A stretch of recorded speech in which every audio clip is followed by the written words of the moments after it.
right? He learned some European history, which a lot of the history is going to the Moors, all right? And then the white man's trying to portray himself to be those people of those times. And then what? Now he's feeling like, oh, you know, he's feeling like some tough guy, all right? And then here's all a street named after him, Brant Street, all right? We're passing it right now, okay? This damn devil, okay? Because yes, you have Israelites, you have natives, you have blacks, you have Latinos who are devils, man. They're Freemasons and they have sold out their people, yeah, man. if I can say that, I had pictures of early KKK members. A lot of them were Negroes too. They actually had the hoods and everything on, man. And the Black Panthers too. I had pictures of it. And Lord's willing, the post-production, I'll post them on. But the Black Panthers, they were down with the KKK, which they're all set up anyway. Yeah. You know, so a lot of them, man, you'd be surprised, man. A lot of Jakes, which a lot of them could be terrorists anyway, right, in the spirit. But a lot of Jakes, man, they join Esau full-fledged. And that's why in the book of First Maccabees, which yesterday on the highways we read, all right, about how our people were so forward that they came to the king to give them license to do the customs of the heathen. They were very forward, man. They were wicked men.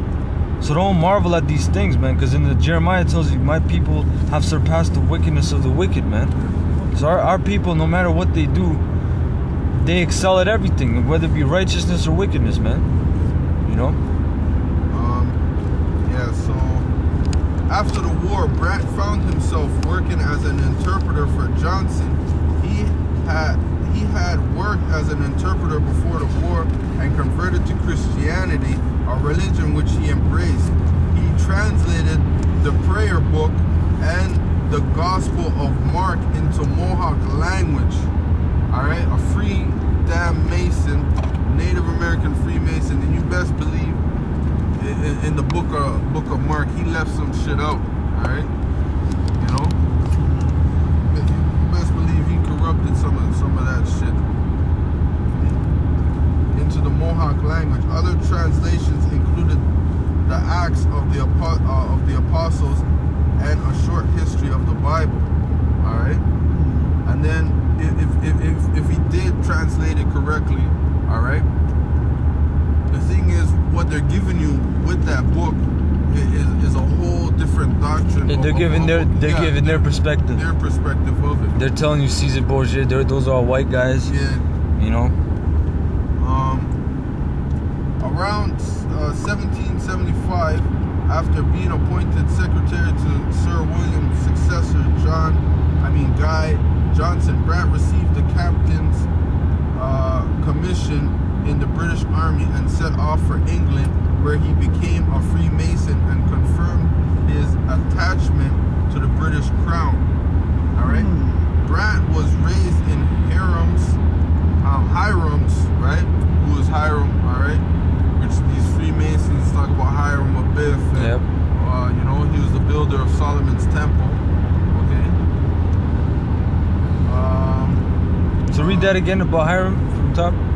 Brant was raised in Hiram's Cliftian Lodge number 814 in London early in 1776. Alright? That's a key year. Yeah, that's a key year too, right? You know? Although his association with Johnson's family may have been an influence in his links to Freemasonry, John Johnson, whose family had Masonic links, had accompanied Brant on his visit to England. Hiram's Clifton Lodge had been founded in 1771, and during Brant's visit to the lodge, it had met at the Falcons in Princess Street, Soho. The lodge was erased in 1782. Brant's Masonic apron was, according to legend, personally presented to him by George III. Alright? And do you want to say something on George III? Yeah, he was an Israelite, you know. I found information actually just this morning about it. If I could read it 1 second. Yeah, It's from a book called Canada Immigrants and Settlers, 2nd edition. All right, because I was just going through this this morning, and I found some information. Yeah, because George III, he was an Israelite. Like this morning, how we were doing the in class on the in transit, we were talking about the Jakes in England. A lot of Edomites, like a lot of people that came here, like the 13 colonies, those are Edomites running away from the black people that were ruling England, and they tried to set up their own thing. That's why they were battling the Gadites. And when the king sent the officials to regulate it, that's when they had James II revolt, which the Edomites revolted against the king of the son of King James I in the New World, because Jamestown, Virginia is named after King James I, you know. So this is a profile of Joseph Brant. It says, during the American Revolution, most of the Indians of the Six Nations Confederacy fought for the British. Their most important leader was Joseph Brant, chief of the Mohawks. At the war's end, these Indians were given land in British territory as a reward for their loyalty. Some of these Indian loyalists settled on a reserve near Deseronto on the Bay of Quinte in eastern Ontario. Others went to a reserve at Cataraqui, now Kingston, Ontario. Joseph Brant led the main body of them to a large reserve on the Grand River in southwestern Ontario. The reserve extended to a width of 10 kilometers on both sides of the river along its entire length. Although the war had ended, Brant was still highly respected and honored. He met with President Washington in Philadelphia and had an audience with King George III in England. The king gave Brant a large land grant on Burlington Bay as a personal reward for his services. The city of Brantford, Ontario was named after Brant. It says Joseph Brant died in 1807, but his son John kept alive the honor of the family name. John Brant fought with distinction in the War of 1812. Later, he served as a representative for Haldimand County in the Legislative Assembly of Upper Canada. I just want to bring out this point, page 156. British people come into Canada so that they could still be ruled by a British king.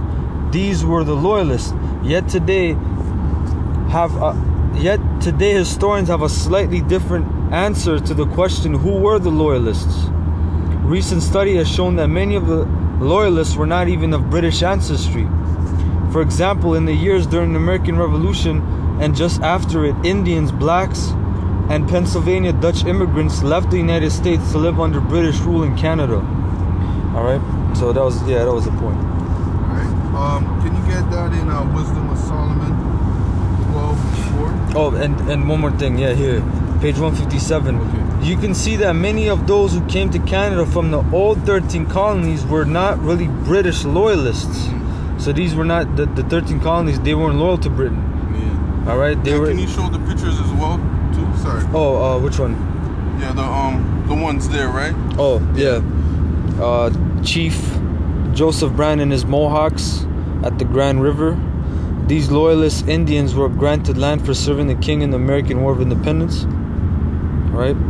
So it says right here, you can see that many of those who came to Canada from the old 13 colonies were not really British loyalists.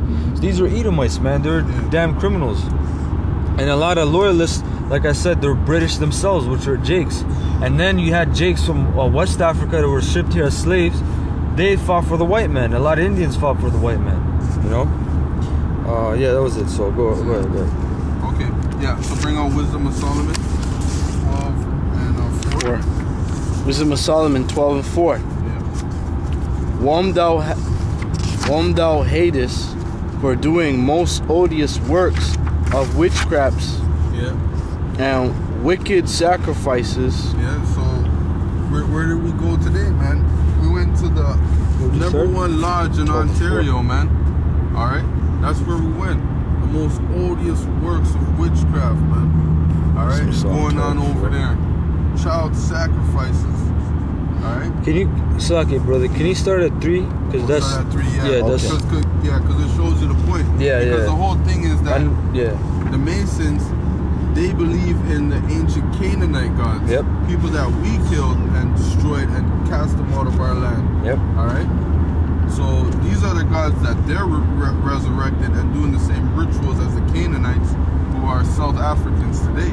Because I just wanted them to show what it's talking about, right? Yeah. Well, verse 3. All right.